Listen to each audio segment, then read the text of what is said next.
Merci. Et je voudrais tout d'abord excuser mon collègue ministre de l'Industrie et du Commerce, qui s'excuse de ne pas pouvoir être là, et donc il m'a chargé de vous transmettre toutes ces salutations et ses excuses.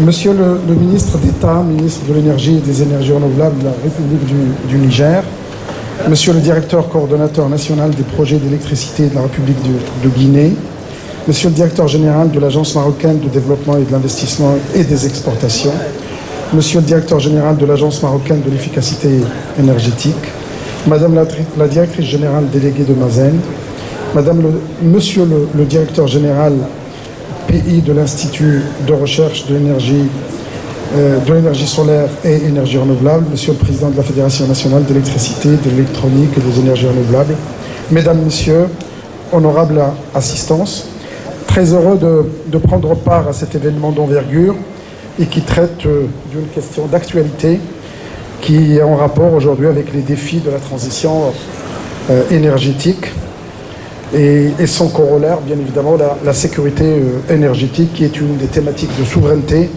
comme cela a été clairement mis en relief par Sa Majesté le roi Mohammed VI, que Dieu l'assiste. Le contexte actuel est un contexte, je dirais, très intéressant pour ce genre de manifestation. Je pense qu'il l'est depuis un certain nombre d'années, mais je crois qu'il a pris encore plus de place dans le concert des nations. Et aujourd'hui, on est, je ne vais pas dire on est face au mur, mais on est face à un défi et des contraintes qui sont les plus élevées. Je pense qu'on a tous compris qu'aujourd'hui, l'avenir est au mix énergétique et que c'est obligatoirement un peu de renouvelable, pour ne pas dire beaucoup plus de renouvelable que par le passé. Le thermique, il va rester, il a encore de l'avenir, et que, bien évidemment, d'autres énergies alternatives, je ne sais pas si l'hydrogène, je l'appellerais énergie ou vecteur énergétique, mais en tout cas, le nucléaire est une opération et que c'est un élément aussi indispensable. Et sorte de névralgique pour tout le monde. Et si vous regardez l'histoire, plus l'être humain a accès à l'énergie, plus son espérance de vie augmente. Si vous regardez le début du 19e siècle, l'espérance de vie était pratiquement de 36 ans. Et vous pouvez la trouver encore dans des pays pauvres, dans des pays qui n'ont pas accès à l'énergie. Et aujourd'hui, on a dépassé des espérances de vie, pour les femmes en particulier, plus de 80 ans, même si les hommes talonnent juste derrière. Donc, bien évidemment, c'est une question qui revêt un caractère très important, surtout pour notre continent l'Afrique, mais également pour notre pays, encore plus, parce que nous avons eu l'intelligence depuis Hassan II, Allah yarhamou. On a investi dans l'hydraulique, et puis Sa Majesté le roi Mohammed VI, que Dieu l'assiste, a continué cet élan avec les énergies renouvelables, le solaire, l'éolien, et on a visé 52% de pénétration au début des années 2030. Et je pense que c'est un pari sur cette question. Alors les 52%, on peut parler de puissance installée, on peut parler de pénétration, mais je pense qu'on est dans la mouvance et dans la direction. Ce qui encore met plus de contraintes, parce qu'avant, on pensait à l'énergie. Sont vraiment patentes et qu'il faut absolument faire quelque chose. Aujourd'hui, on parle beaucoup du véhicule, de la mobilité électrique. On a commencé par faire de l'hybride, mais on a vite compris que le rendement il est peut-être plus intéressant en mettant le 100% électrique. Mais je voudrais juste, en profitant de cette occasion, signaler aux non-spécialistes que quand on parle de mobilité électrique, ça veut dire qu'il faut produire de l'électricité. Et pour produire cette électricité, si vous la produisez de manière thermique, comme c'est le cas pour notre pays, avec un peu d'énergie renouvelable, on n'a pas réglé notre problème. Et donc, les pays qui ont choisi et qui ont pris cette voie sont les pays qui ont l'électricité abondante.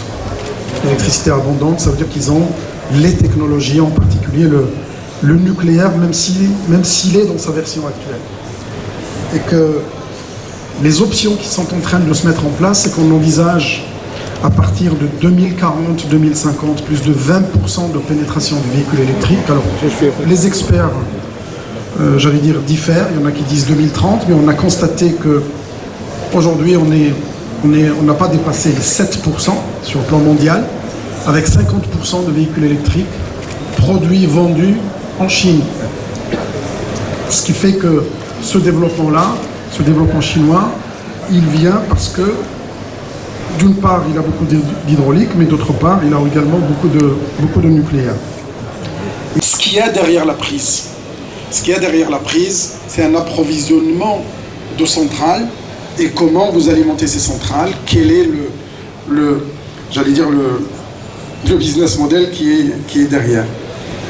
Dans ma vie antérieure, j'ai beaucoup travaillé sur ces sujets, en particulier sur l'hydrogène, et qui est vu comme un élément qui va être aussi dans le mix énergétique. Mais l'hydrogène, c'est soit vous le produisez à partir d'énergie renouvelable, ce qui est notre... La délégation du Niger, puisque je suis accompagné par des opérateurs économiques nigériens qui ont voulu voir ce qui s'est fait ici, y tirer avantage, établir des partenariats qui peuvent être avantageux et pour eux, et pour vous, et pour l'impact que ce salon peut avoir.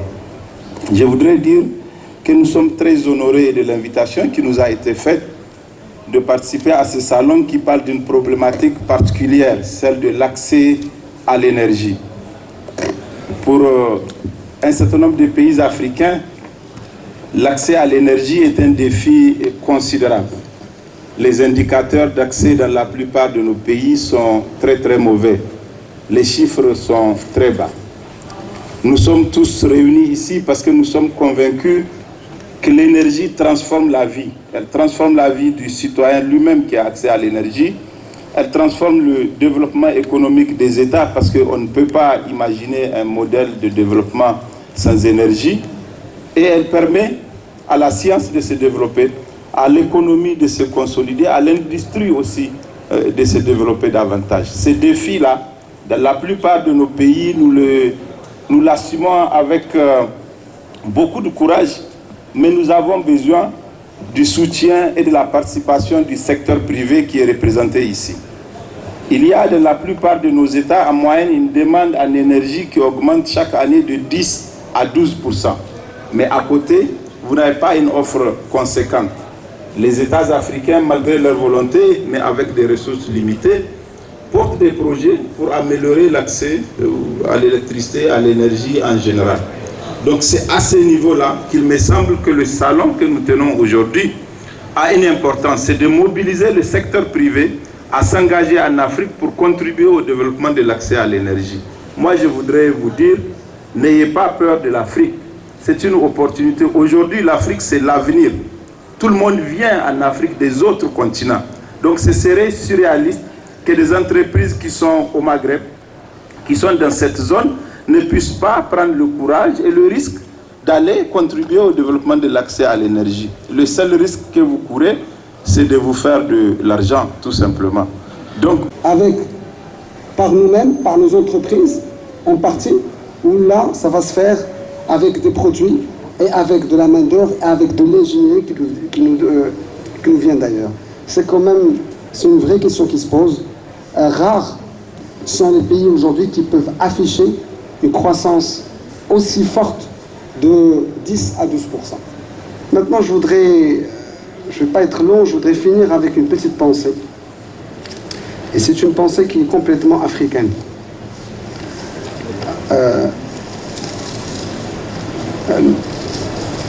La communauté des Kornak. Les Kornak, ce sont les éleveurs d'éléphants. Alors,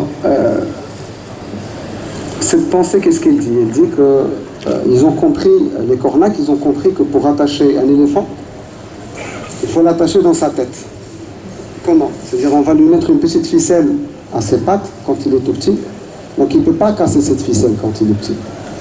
Le problème, c'est que du moment où vous l'avez attaché, vous avez créé une dépendance dans sa tête. Donc même quand il est grand, il n'arrive toujours pas. Il n'essaie même pas de cacher cette ficelle, alors qu'il a totalement la possibilité de le faire. Et nous avons malheureusement tous et toutes des ficelles dans nos têtes. Désolé de le dire. Il faudrait aujourd'hui qu'on arrive à complètement casser ces ficelles, parce que nous sommes largement capables de faire. Nos compatriotes aujourd'hui sont partout à travers le monde et ils brillent. Pourquoi aujourd'hui on ne brillerait pas en Afrique?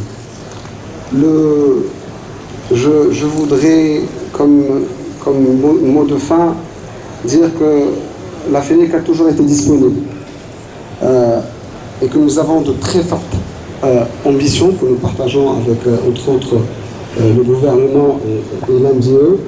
Et nous pensons que l'avenir de l'énergie de manière générale de l'énergie est forcément, et vivement encore une fois l'MDE pour leur soutien.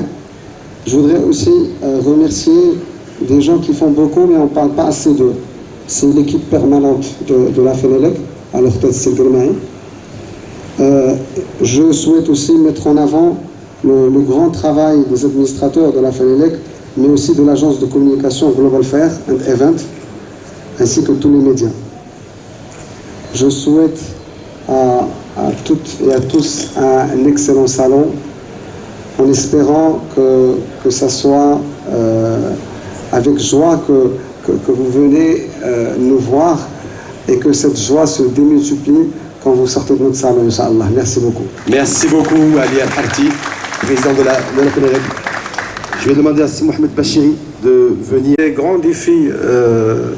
L'un des plus grands défis aux politiques de développement durable, étant donné ses impacts aussi bien économiques, sociaux, environnementaux et potentiels.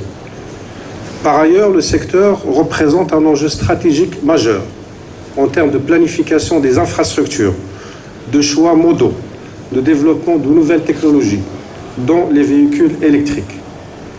Le marché de l'automobile au Maroc connaît une évolution lente du diesel vers l'essence et les technologies électrifiées, l'hybride en grande partie, avec une offre produit avec seulement 4% de véhicules hybrides et moins de 1% de véhicules électriques à 100%.